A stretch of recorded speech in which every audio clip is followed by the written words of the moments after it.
बोली कृष्ण कन्हैया लाल की।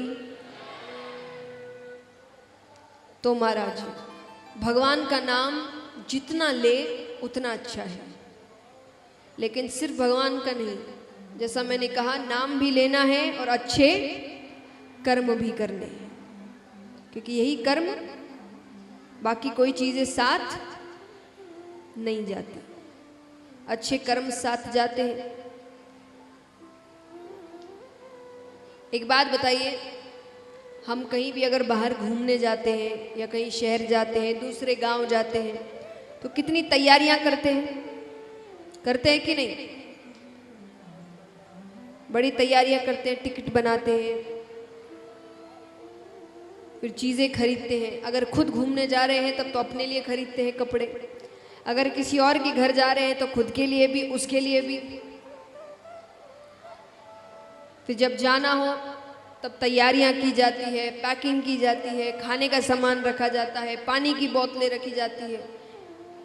और ये घूमने कितने दिन के लिए जा रहे होते? 4 से 5 दिन, है ना? कितनी तैयारी 4 से 5 दिन के लिए। ऊपर जाने की तैयारी कितनों ने की है?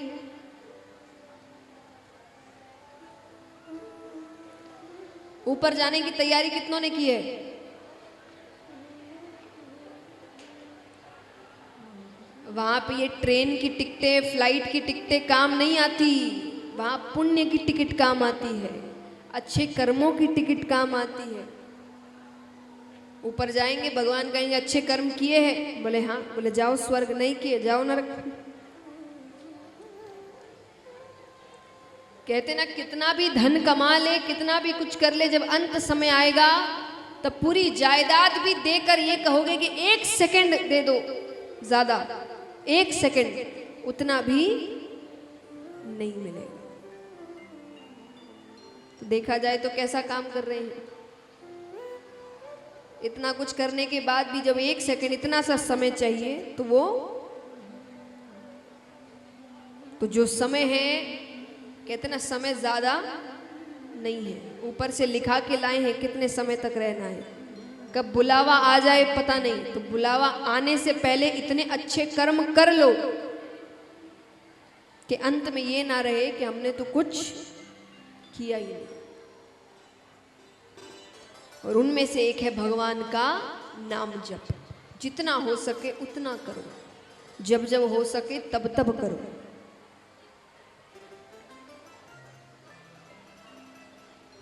अब महाराज, अब चलते हैं उस कथा की ओर, आज का विशेष आकर्षण।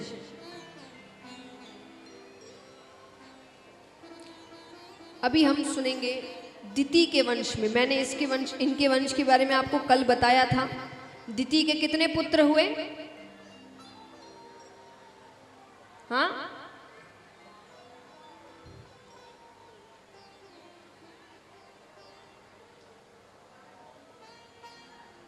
आप सब कौन सी कथा सुने कल?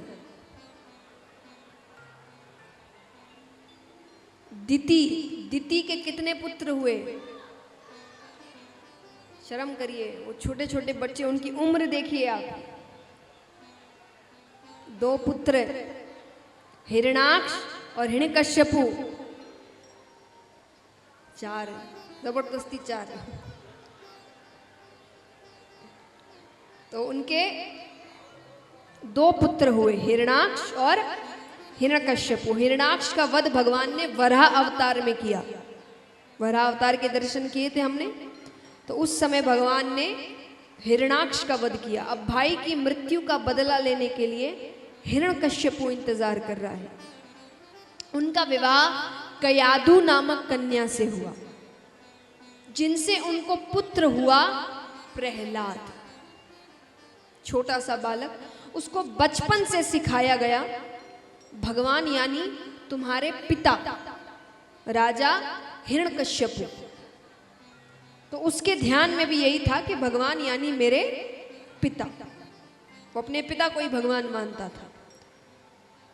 अब यहां पर क्योंकि भगवान से युद्ध करना है तो शक्ति तो चाहिए, वरदान चाहिए, कुछ ना कुछ हटके होना चाहिए, तभी भगवान से लड़ पाएगा वो। तो वो तपस्या करने जाता है। पत्नी से कहा कि मैं तपस्या करने जा रहा हूं, कब आऊंगा पता नहीं। ठीक है, जाते हैं, एक पेड़ के नीचे बैठते हैं। पेड़ पे एक तोता बैठा था। वो जैसे ही तपस्या करने के लिए बैठता है कि उस सूबे ने आवाज दी, नारायण नारायण नारायण। कहीं से सुन रखा होगा उसने। ये सुनते ही हिरण्यकश्यपु ने कहा, आज का दिन ही खराब है। तपस्या करने बैठा कि शत्रु का नाम आ गया, आज नहीं करेंगे। वो घर वापस आ गया। घर आ गया तो पत्नी ने कहा कि आप तो तपस्या करने गए थे, इतनी जल्दी लौट आए। उसने कहा मैं गया तो था, पेड़ के नीचे बैठा था, पेड़ पे एक सूवा यानी तोता बैठा था। उसने कहा नारायण नारायण नारायण, इसीलिए मैं लौट आया। अब अच्छा ये बात है कि उन्होंने कभी भी इतने प्रेम से भगवान का नाम लिया नहीं। वो हमेशा कहते थे शत्रु शत्रु मेरा दुश्मन। पहली बार उसने नारायण नारायण नारायण। अब पत्नी सोचे कि मैं इनके मुख से 108 नाम निकलवा लूं तो एक माला हो गई। जिसने जिंदगी में कभी भगवान का नाम तक ढंग से नहीं लिया, वो एक माला कर ले, बहुत बड़ी बात है। वो कहे, सोचे मैं क्या करूं मैं क्या करूं। तो हर थोड़ी देर में आए और आकर पूछे, प्रभु आजकल कुछ याद नहीं रहता, आप तो तपस्या करने गए थे, वापस कैसे लौट आए? अरे वो कहे, मैंने बताया ना, मैं गया था, पेड़ पर एक तोता बैठा था, उसने कहा नारायण नारायण नारायण 6 बार। पूरे दिन में ऐसे ही करते करते करते करते करते 105 नाम कहलवा लेती है वो पूरे दिन में। अब बचे कितने? और अब उसको डर लग रहा है क्योंकि इतने बार वो नाम ले चुके हैं कि अब उसको लग रहा है कि पता नहीं मुझे कितनी तेज डांट पड़ने वाली है। तो वो दूध का गिलास लेकर आती है, कोने में रख के दूर दरवाजे पे जाकर खड़ी हो गई। स्वामी सच्ची में ये बच्चों ने इतना परेशान कर दिया है कि आजकल दिमाग में कोई बात ठहरती नहीं है। आखिरी बार पूछती, आप तो तपस्या करने गए थे, वापस कैसे लो? अब वो जोर से क्रोध में आकर कहता है, मैंने कहा ना, मैं गया, पेड़ पर एक सूबा बैठा था, उसने कहा नारायण नारायण नारायण।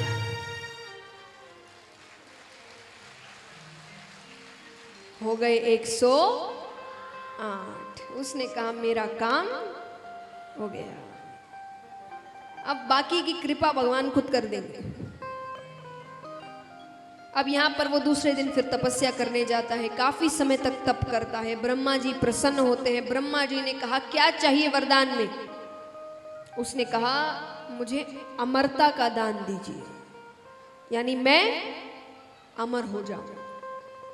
ब्रह्मा जी ने कहा मेरे हाथ में नहीं, अमरता का दान केवल भगवान विष्णु दे सकते हैं, कुछ और मांग लो। उसने कहा ठीक है, मैंने इतना तप किया और आपने मेरे वरदान को मना कर दिया, तो अब मैं जो मांगूंगा वो देना पड़ेगा। मांगो क्या चाहिए?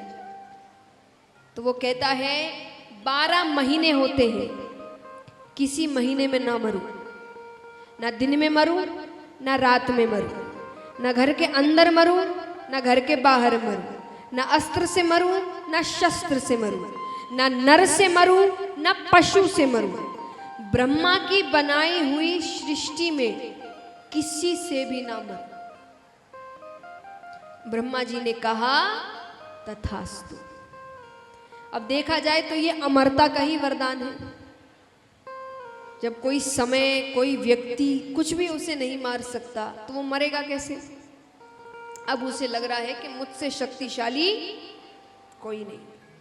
घर वापस आ गया। यहाँ पर प्रहलाद जी एक दिन खेलते खेलते राजमहल से बाहर चले गए तो उनको एक कुमारिन का घर मिलता है।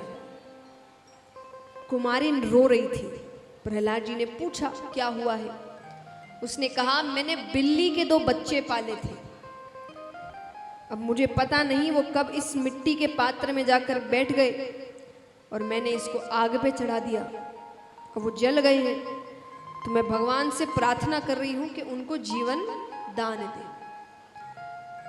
प्रहलाद जी कहते इसमें इतने रोने की क्या बात है, मुझसे कह दो, मैं भगवान से कह आता हूं। उसने कहा राजकुमार आप भगवान को जानते हैं? अरे जानता हूं, मैं उनके साथ रहता हूं, मेरे पिता तो भगवान है। कुमारिन कहती है वो कोई भगवान नहीं, अपने आप को भगवान कह लेने से कोई भगवान नहीं बन जाता। भगवान तो परम पिता परमेश्वर भगवान विष्णु है। अब कौन सा बेटा अपने पिता के खिलाफ कुछ सुनेगा? प्रहलाद जी ने तलवार निकाली। प्रहलाद जी कहते हैं मैं अपने भगवान को दिखा सकता हूं, तुम्हारे भगवान है तो सामने आने को कहो। ये सब लीला है भगवान की, वरना भगवान दर्शन देने कैसे आए, वो भगवान के भक्त कैसे बने? अब वो कुमारिन रोकर भगवान को पुकारती है और वहां पर साक्षात परम पिता परमेश्वर भगवान विष्णु प्रकट होते हैं। बोलिए लक्ष्मी नारायण भगवान की। विराट रूप में दर्शन देते हैं भगवान प्रहलाद जी को। उनके हाथ से तलवार छूट जाती है, इतना सुंदर रूप है भगवान का। और उसके बाद जो धुन लगती है उनको भगवान की, वो अंत तक खत्म नहीं होती है। वो अपने राजमहल जा रहे हैं भगवान का नाम जप करते हुए।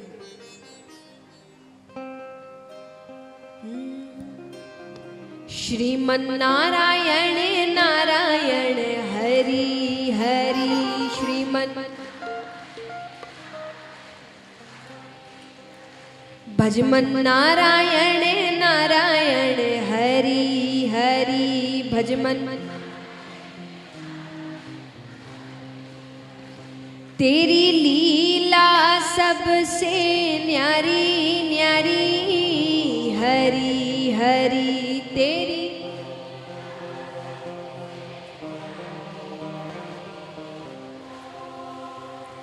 तेरी महिमा प्रभु है प्यारी प्यारी, हरि हरि तेरी।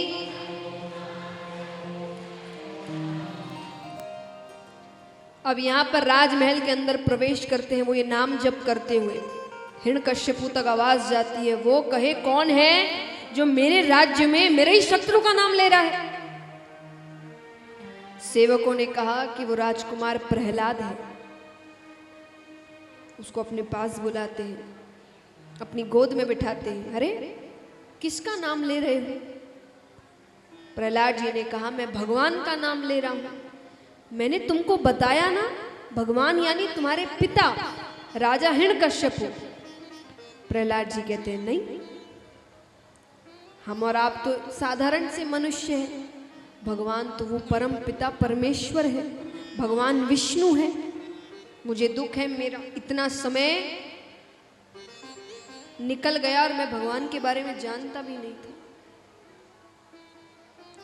अब यहाँ पर जब वो मानते नहीं हैं तो हिरण्यकश्यपु गुरुजी को बुलाते हैं। गुरुजी कौन? ये जो राक्षसों के बच्चे होते थे उनको जो शिक्षा देते थे, यानी राक्षसी विद्या सिखाते थे, राक्षस दैत्य बनना सिखाते थे, उनको बुलाया गया। राजा ने कहा प्रहलाद को सिखाओ कि भगवान यानी उसके पिता कोई विष्णु नहीं। ठीक है, गुरुजी लेकर जाते हैं। अब कई बच्चे बैठे हैं वहां पर। गुरुजी ने कहा कहो हिरण्यकश्यपु नमो नमः, हिरण्यकश्यपु नमो नमः। प्रहलाद जी कहते नहीं, कहो जय श्री हरि। गुरुजी कहते हैं हम किसी हरि को नहीं जानते। अब जैसे ही उसने कहा हम किसी हरि को नहीं जानते, उनको पीड़ा होने लगती है, पूरा शरीर दुख रहा है, तबीयत बिगड़ती जा रही है। वैद्य को बुलाया जाता है, औषधियां मंगाई जाती है, कुछ नहीं हो रहा। अब उसे लग रहा है कि वैद्य से औषधियों से कुछ नहीं हो रहा तो भगवान से होगा। अब वो बार बार कह रहा है हिरण्यकश्यपु नमो नमः, हिरण्यकश्यपु नमो नमः, कुछ नहीं हो रहा। उनकी पीड़ा को देखकर प्रहलाद जी ने कहा एक बार कहिए जय श्री हरि। वो कहे हम हरि को नहीं जानते। हिरण्यकश्यपु नमो नमः, हिरण्यकश्यपु नमो नमः। प्रहलाद जी ने कहा मैं कह रहा हूं ना, एक बार कहकर तो देखो, अगर पीड़ा खत्म नहीं हुई तो जीवन में कभी ये नाम मत लेना। अब जब बीमार हो ना, कोई कुछ भी ला कर दे दे कि इससे ठीक हो जाओगे, व्यक्ति ले लेता है। उन्हें लगा कि एक बार नाम लेकर देखते हैं, तो वो कहने लगता है जय श्री हरि, जय श्री हरि, जय श्री हरि, जय श्री। अब जैसे जैसे कहे वैसे वैसे उसकी पीड़ा खत्म होती जा रही है। जय श्री हरि, जय श्री हरि, जय श्री हरि। बिल्कुल ठीक हो गया। अब इतना प्रसन्न हुआ वो, प्रहलाद जी से कहता है कि हमें और बताओ, और क्या नाम ले, तुम्हारे भगवान के और कितने नाम हैं, वो कैसे हैं, वो क्या करते हैं, उनके रूप के बारे में बताओ, उनके स्वभाव के बारे में बताओ।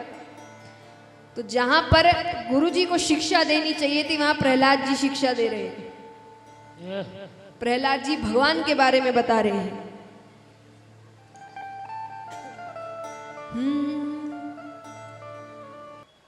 तो महाराज अब यहां पर हिरण्यकश्यपु अपने सेवकों को भेजते हैं कि जाकर देखो गुरुकुल में क्या हो रहा है, प्रहलाद सीख रहा है कि नहीं सीख रहा है।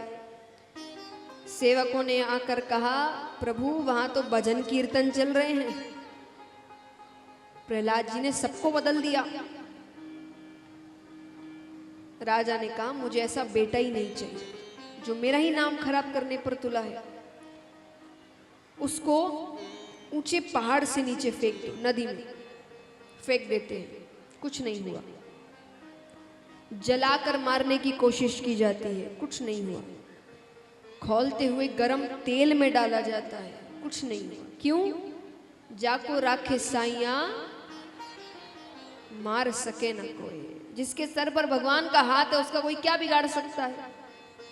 हर तरीके से कोशिश की जा रही है। प्रहलाद जी को सब पता है, कभी जहर दिया जा रहा है, कभी आग लगाई जा रही है, कभी कैसे मारा जा रहा है। प्रहलाद जी अपने पिता से एक ही बात कहते हैं, क्या?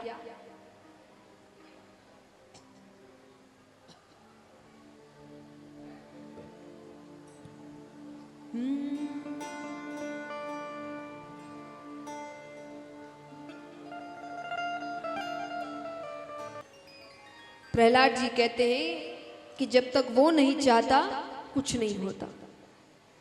अब यहां पर हिरण्यकश्यपु इतने क्रोध में आ गए कि वो बीच सभा में दरबार में लेकर आते हैं उसे। उन्होंने कहा, अब मुझे किसी और पे भरोसा नहीं, मैं तुझे अपने हाथों से मारूंगा।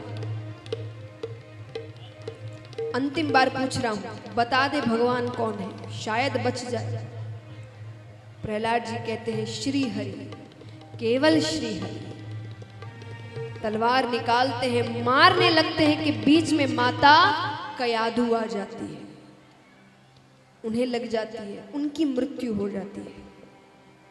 राजा ने कहा, आज तुम्हारे कारण तुम्हारी माता की मृत्यु हो गई। प्रहलाद जी कहते हैं, मृत्यु नहीं हुई, माता तो श्री हरि की हो गई। मुझे भी यहां नहीं रहना, मुझे भी श्री हरि के पास जाना है। इस दुनिया में कुछ नहीं रखा। ये रोने की बात नहीं है, ये तो और भगवान को मनाने की बात है। अब प्रहलाद जी हिरण्यकश्यपु के सामने भगवान का नाम जप कर रहे हैं। यहां राजा कहते हैं कि बंद करो मेरे शत्रु का गुणगान। हरि हरि हरि, कहां है तेरा हरि?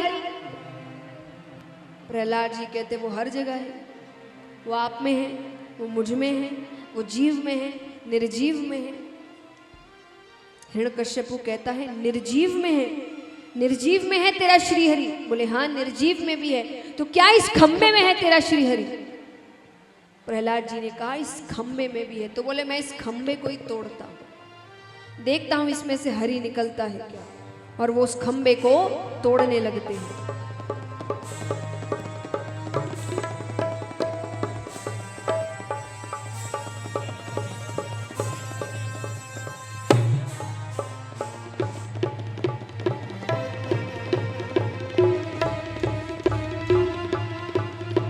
बोलिए नरसिंह भगवान की।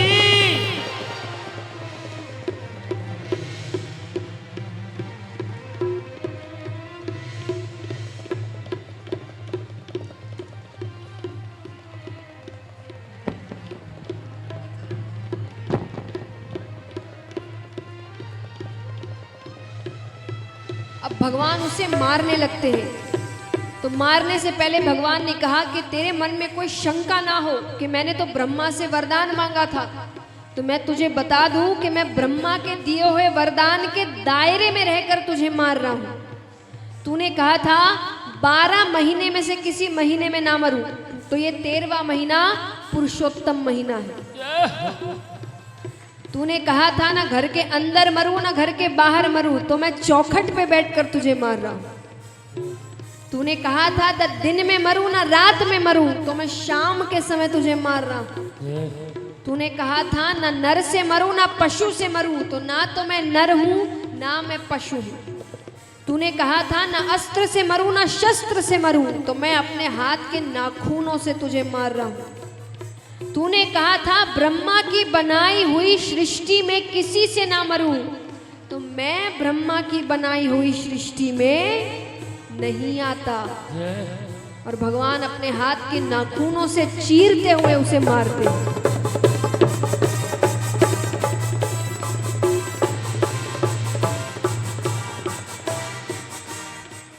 अब भगवान अत्यंत क्रोध में है।